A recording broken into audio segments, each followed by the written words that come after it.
Hey, this is Matthew. Today I'm talking about a non-obvious sign of personal growth that I posted on Twitter this week and got a lot of attention, which surprised me. And this video I'm going to do differently to my other ones. Normally I kind of have really clear dot points and then I edit the video and kind of make it sort of succinct and whatever. And I'm completely giving up on this in this video, and I'm just going to be talking to the camera, talking to you, and sharing my thoughts and seeing what comes out. So here we go. So the personal growth sign that I posted about on Twitter was this idea that as you develop as a person, as you become more, you could say, authentically yourself, although what does that mean? That's another conversation. What you find is that you are the same person in more contexts.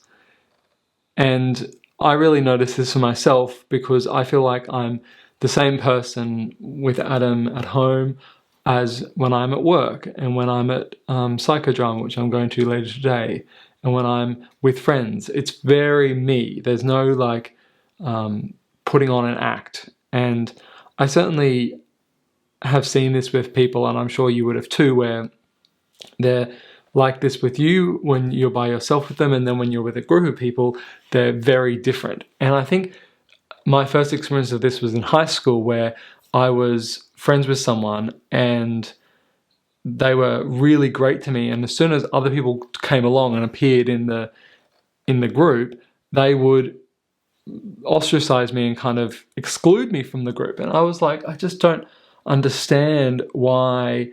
Like, who are they? Are they this person who doesn't like me, which I think they were, or are they this other person who's pleasing the crowd and trying to be a sort of, they're trying to fit in some way, and therefore to fit in they're ostracizing me because I wasn't cool or whatever it was.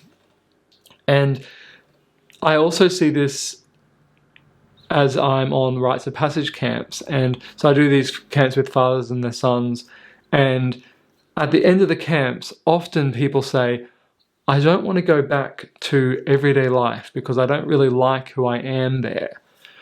And this is, again, really common. Most people experience this to some degree. And the way you know you're making progress is that if you're on a personal development journey and you are consistently applying yourself to something or to a particular medium, what you should notice is that your personality becomes more consistent over more contexts over time. And the question is, how do you actually do that? How do you implement something to get you to actually make growth? In my experience, something like reading is not enough. Reading or some sort of passive getting of information will help you, but it's not going to really change the way that you show up in interactions with others, because it's always in interactions where you find out whether you've made progress or not. I can think I'm the bee's knees and I've got all my shit sorted, but as soon as I actually show up and I'm with someone and they say something and I react, that's when I get to find out, am I actually making progress? Am I actually being the person I want to be? It's in the interaction. So how do you do it? Well, you basically have to bring interactions into your life that are supportive of you moving in the direction you want to make. So the example of the camps for me, and I wrote about this in an article that I'll post below, is I actively, for many years, continually exposed myself to an environment where I liked myself. I felt accepted there. I accepted myself. And going back over and over and over again, over the years, my personality slowly started to be more consistent, more consistent, more consistent.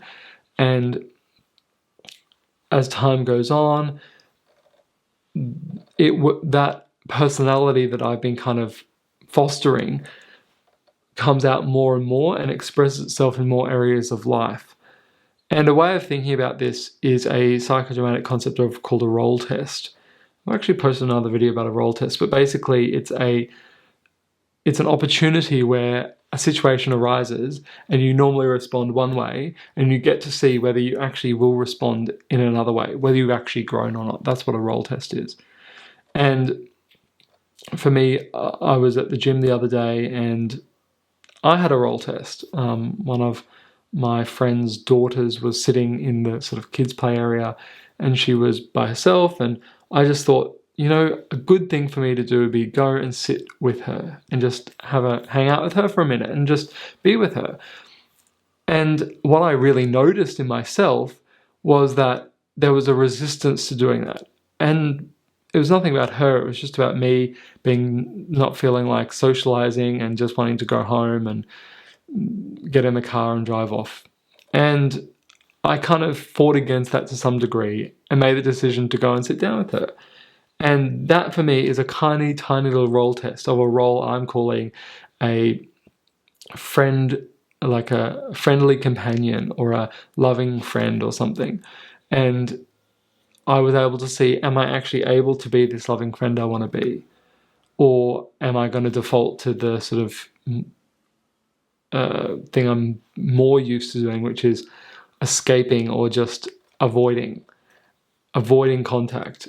And that's a little example of a role test. And as I continue to expose myself to places where I have an opportunity to be that caring friend, that expressive friend, I will find out more how I'm going with that. Am I making progress? Am I going backwards?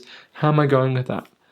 And it's this openness to being curious about how I'm going to react in certain situations that I think makes personal development so worthwhile. I posted a tweet the other day. It was something like, I am always excited to find out who I'm going to be next. And I think it's absolutely true. It's like as I develop, and as you develop, you discover new ways of being yourself. And you never quite know what yourself is going to be in a few moments' time or in this moment. And we only get to find out at the time. And as we explore that more and as we deeply live in the moment more and more deeply, what we find is that the welling up of our real personality or the personality of the moment, which is that authentic self that is the sign of personal growth, becomes more concretized, more powerful, more embodied.